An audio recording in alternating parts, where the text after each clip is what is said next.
بسم اللہ الرحمن الرحیم اللہم صلی علی محمد و آلہ و اطرتہ بعدد کل معلوم لک۔ سامعین و حاضرین، کسی بہن نے سوال یہ پوچھا تھا کہ ہم راستے میں چلتے پھرتے کیا چلتے ہوئے درود پاک پڑھ سکتے ہیں، اور چلتے پھرتے درود پاک پڑھنا کیا بے ادبی میں شمار ہوتا ہے یا نہیں۔ دوسرا سوال یہ تھا کہ اپنے بستر پر لیٹ کے درود پاک پڑھنا کیا جائز ہے یا بے ادبی ہے۔ اور تیسرا سوال تھا کہ گلی کوچوں میں جہاں راستے میں گندگی پڑی ہوتی وہاں سے بھی ہم گزرتے ہیں اور ہماری عادت ہے درود پاک پڑھنے کی، کیا وہاں سے گزرتے ہوئے درود پاک پڑھ لینا چاہیے یا نہیں پڑھنا چاہیے۔ تو پہلے سوال کی جانب آئیں کہ چلتے پھرتے درود پاک پڑھنا، یہ یاد رکھیں جس نے بھی کہا ہے چلتے پھرتے درود پاک پڑھنا بے ادبی ہے، اس نے غلط کہا ہے۔ شیخ عبدالحق محدث دہلوی رحمت اللہ تعالی علیہ سے کسی نے سوال کیا کہ حضور میں عمرے کے لیے جا رہا ہوں، کعبۃ اللہ کا جب طواف کروں گا تو آپ مجھے بتائیں میں دوران طواف چلتے ہوئے کون سی دعائیں پڑھوں۔ تو شیخ عبدالحق محدث دہلوی رحمت اللہ تعالی علیہ فرمانے لگے دعائیں تو بے شمار ہیں، لیکن جب تک تم طواف کے ساتھ چکروں میں چلتے رہو اتنی دیر تک تم اپنے نبی صلی اللہ علیہ وسلم کی بارگاہ میں درود بھیجتے رہو۔ کا درود سے بڑھ کر وظیفہ کوئی نہیں، اس سے بڑی دعا کوئی نہیں، جب تک چلتے رہو طواف کے اندر درود پاک پڑھتے رہو۔ تو یہ ارشاد فرمانے سے پتا چلا کہ چلتے ہوئے درود پاک پڑھنا جائز ہے، طواف میں بھی چلنا ہوتا ہے۔ دوسرا سوال، بستر پہ لیٹ کے درود پاک پڑھنا، اس بات کو آپ توجہ کے ساتھ اور غور کے ساتھ سماعت کیجئے گا۔ اگر آپ اپنے بستر پر لیٹے ہیں اور آپ کے لیٹنے کی حالت اس طرح کی ہے جو نامناسب ہے، جو غیر اخلاقی ہے، مثلا بعض لوگ ایسے ہوتے ہیں جو سوتے ہیں ان کو الٹا لیٹ کے سونے کی عادت ہوتی ہے، بعض لوگ ایسے ہیں جو سوتے ہوئے اپنا لباس چینج کرتے ہیں، ان کا لباس بھی ایسا ہوتا ہے کہ آدھا جسم برہنہ ہوتا ہے، ننگا ہوتا ہے۔ بعض لوگ اس انداز میں سوتے ہیں کہ دیکھنے والا انہیں دیکھ نہیں سکتا، کئی نے اپنی ٹانگ پہ ٹانگ رکھی ہوتی ہے، کئی کا بستر صاف ستھرا نہیں ہوتا۔ تو اگر آپ جس بستر پر لیٹ رہے ہیں وہ بستر پاک نہیں، جو لباس آپ نے پہنا وہ لباس صاف ستھرا نہیں، وہ لباس مکمل نہیں ہے، لباس آدھا پہنا ہے، لباس میں آپ برہنہ نظر آ رہے ہیں، یا آپ الٹے لیٹے ہوئے ہیں، آپ کے لیٹنے کا جو انداز ہے، جو حالت ہے، وہ نامناسب اور غیر اخلاقی حالت ہے۔ ان تمام صورتوں میں اگر آپ لیٹ کے درود پاک پڑھنا چاہیں تو یہ بے ادبی میں تصور ہوگا۔ جسم کے کسی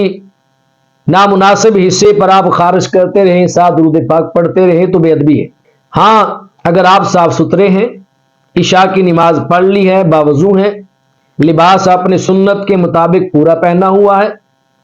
آپ کے بستر پہ لیٹنے کی حالت بھی نامناسب نہیں ہے، غیر اخلاقی نہیں ہے، بالکل درست آپ سنت کے مطابق لیٹے ہیں، قبلہ رخ ہو کر لیٹتے ہیں، آپ بھی پاک ہیں، بستر بھی پاک ہے، لباس بھی پاک ہے، حالت بھی غیر مناسب اور غیر اخلاقی نہیں ہے، دل میں بھی ادب ہے، نگاہوں پہ بھی ادب ہے، اس صورت میں آپ بستر پہ لیٹ کر آنکھیں بند کر لیں اور درود پاک پڑھتے پڑھتے سو جائیں تو ایسے درود پاک پڑھنا جائز بھی ہے، بہت اچھا عمل بھی ہے، بلکہ حضور علیہ الصلوۃ والسلام کے دیدار کا سبب اور ذریعہ بن سکتا ہے۔ اس طریقے سے بستر پہ لیٹ کے درود پاک پڑھنا جائز ہے۔ اگر آپ کے ہاتھ میں موبائل بھی چل رہا ہے یا ٹی وی پہ سامنے فلم ڈرامہ چل رہا ہے، آپ کا دھیان اس طرف ہے، آپ غیر مناسب طریقے سے لیٹے ہوئے ہیں، درود پاک پڑھ رہے ہیں، تو اس صورت میں درود پاک نہ پڑھیں، آپ کی توجہ اس جانب نہیں ہے۔ درود پاک جب بھی پڑھیں ادب کے انداز میں پڑھیں، ادب کے ماحول میں پڑھیں، ادب کی مجلس میں پڑھیں، جہاں آپ کو رتی بھر بھی بے ادبی کا خدشہ اور شائبہ نظر آئے وہاں پر درود پاک قطعا نہ پڑھیں، توجہ بڑھ جائے گی۔ تیسری بات کہ آپ راستے میں جا رہے ہیں، جہاں راستے میں گندگی ہے، راستہ پاک اور صاف نہیں ہے، وہاں پہ درود پاک پڑھنا کیسا ہے؟ تو اس بات کو بھی ذہن نشین رکھیں۔ بعض گلیوں میں، بازاروں میں، راستوں میں ایسا ہوتا ہے کہ سیوریج لائن ٹوٹ چکی ہوتی ہے، گٹر کے ڈھکن کھلے ہوتے ہیں، پانی باہر نکلا ہے،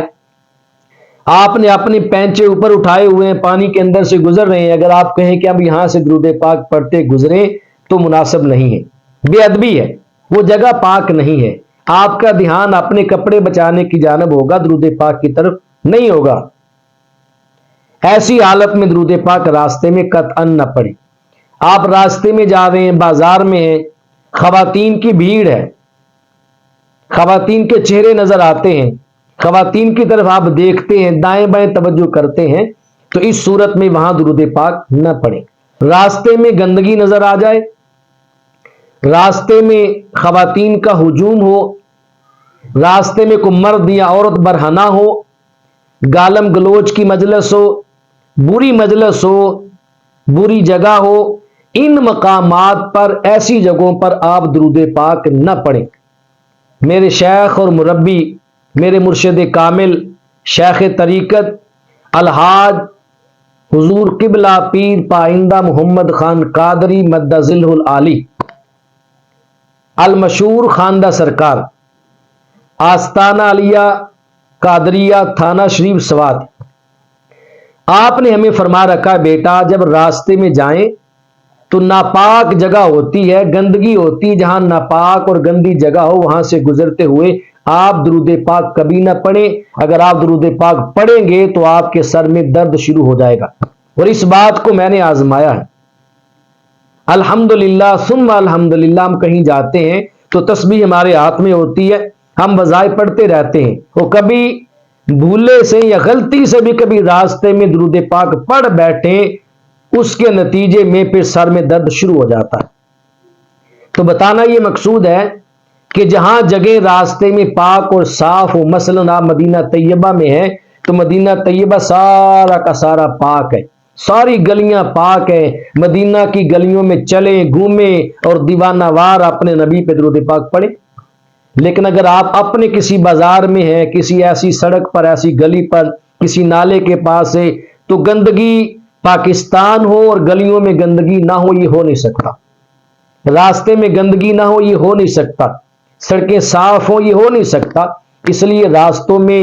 گندی جگہوں پر چلتے ہوئے درود پاک پڑھنے سے پرہیز کریں۔ اللہ تبارک و تعالی ہمیں کثرت کے ساتھ اپنے محبوب کی بارگاہ میں باادب طریقے سے درود پاک کے نذرانے پیش کرتے رہنے کی توفیق اور سعادت نصیب فرمائے۔